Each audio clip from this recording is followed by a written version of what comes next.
In this problem, we are asked to find the current Ig, the independent current source, and the current Ia through the 80 ohm resistor. We are given Ig and Ia. We don't know what they are yet, but we need to find them. Then we are asked to find the voltage, which we are going to do, find the voltage of the system, and lastly, we are asked to find the total power absorbed by this circuit. The reason why it's absorbed and not delivered is because we have these resistors in here, and resistors absorb power. So let's get straight into this problem. We have the part A where we are looking for the current Ig and Ia. If we recall from previous problems that we've done, there will be a playlist to them linked below. A couple problems ago, we looked at nodes, and we know that nodes are these points, these little dots, where the lines in our circuit come together like this. And in our nodes, we analyze the current. And anything going in is a negative, and anything going out is represented as a positive. And at our node, this all has to equal 0. So first, we are going to make our equation. We're going to need a couple different equations since we have a couple of different values that we need to find. I'll do this in black, but first thing we're going to look at is this IA. So we notice that the current here is going out of our node. This means that our current, I of A, is going to be a positive. So I'll write down here plus I subscript A. Next, we can look at this I of G. So our I of G is going up this way and into our node like this. So it is going into our node. That means we're going to have a negative I subscript G. Lastly, we are going to look at this 1.6 amps right here. For our 1.6 amps, we notice that it is going away out of our node. So this is going to be a positive right here. We're going to have 1.6 amps. And remember, this is all equal to 0 because when we're looking at nodes, this is 0. We have two unknowns here, so that means we're going to have to make another equation to solve for these unknowns. And once we have that, we can get the answer for the current. So now we're going to move on and we're going to find the voltage since we can't find the current right now. Hopefully this will help us find the current. When we look at our problem, there are two parts to it. I'm going to draw this in green. This first part is this left portion where we have the current flowing in this direction, and then we have the right part where the current is flowing in this direction. In our left part, we have two unknowns. We have this I of G and this I of A, so we're not going to mess with that. But if we look at our right part, we only have one unknown. We have this I of A, and we have everything else filled out for us. So we're going to look at this right part to hopefully find I of A. We're going to do this in green, and we can look at what we're given. We're given resistance, and we are also given current. And we know we have a formula, which is V, the voltage, is equal to our current times our resistance. So we can add all of these up, and in our circuit, the total voltage must equal 0. We're going to start with our 80 ohm resistor. We have our 80 ohms times our I subscript A. We don't know what this is, so we're just going to leave it like this. Next, we're going to look at our 30 ohms. So we're going to have 30 times our 1.6 amps.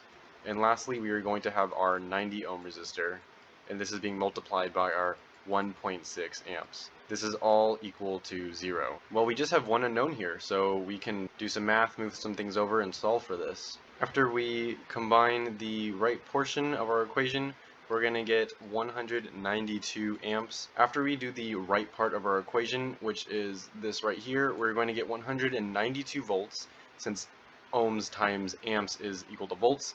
And now we're just going to divide both sides by 80 ohms and get the current. After we do this, we can see that I of A is equal to 2.4 amps. So this is our answer for part A, or part of part A. We're going to fill this in where we have 2.4 amps. And this is useful because we can use this in the first equation we made. Now we know I of A. So I'm going to change my pen back to black, and we're going to do this part. Plugging in for I of A 2.4 amps. Once we plug it in, we get this equation. We can add our 2.4 and our 1.6 amps together, and if we do this, we are going to see that I subscript G is equal to 4 amps because we're adding them together, moving it over to the other side, so we get a negative 4 amps, and then the negatives cancel out, and we're left with a I subscript G is equal to 4 amps. So this is our answer right here. Then we are asked to find the actual voltage of V of G. I'm going to do this in gray, and V of G is listed right here, so we're going to have to pay attention to this part of our problem.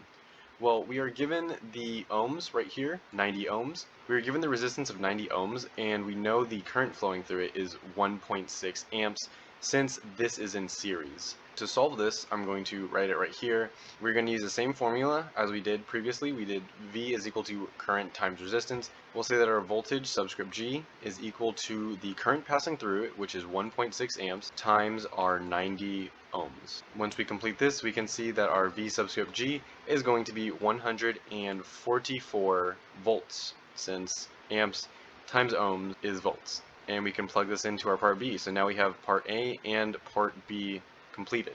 For part C, we need to now find the power of our circuit. To do this, for part C, we need to find the total power absorbed by the circuit.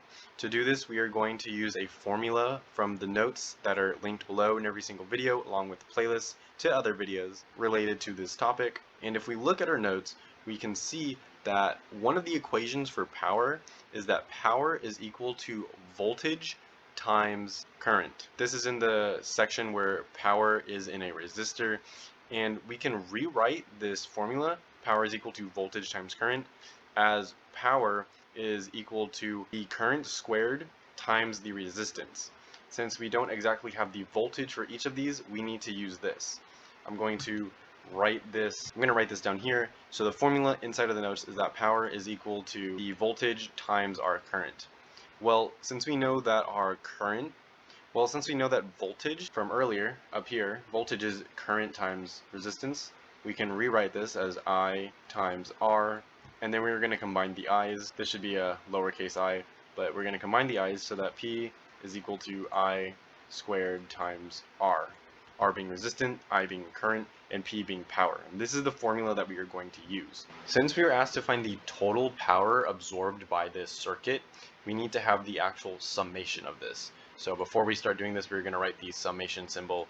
in front of our P, because we are going to have to add multiple things together.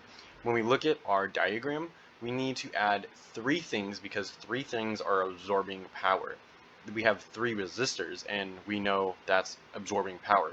So we have our first resistor, which is this 80 ohms, our next resistor, which is 30 ohms, and our last resistor, which is 90 ohms. First thing we're going to tackle is the first resistor, 80 ohms.